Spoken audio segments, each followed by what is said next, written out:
monde s'était éloigné de Dieu, la justice avait disparu, un prophète était annoncé, et c'est ici que tout allait commencer. Voici le premier chapitre de l'histoire du prophète Mohammed, quand le monde attendait un prophète.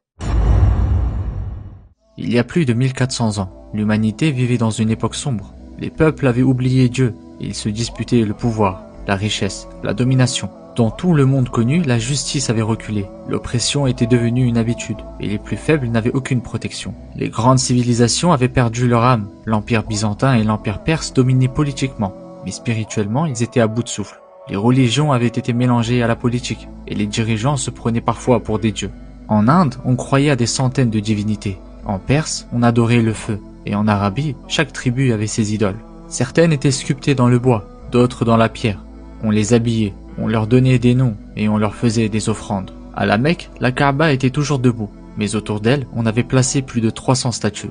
Les Arabes disaient croire en Dieu, mais ils lui associaient des intermédiaires et suivaient les coutumes de leurs ancêtres sans les questionner. On enterrait les filles vivantes par honte, on jugeait un homme selon sa tribu, et les guerres éclataient pour des raisons parfois ridicules, puis duraient des années. Mais dans ce désert sec, divisé, oublié, un homme allait naître.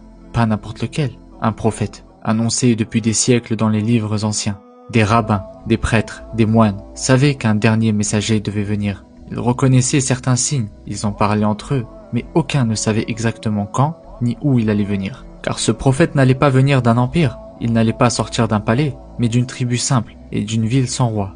Et pourtant, cet homme allait changer les cœurs, réunir les peuples et rétablir la vérité. Car le plus grand prophète de l'humanité était sur le point de venir, et nous allons bientôt démarrer son histoire.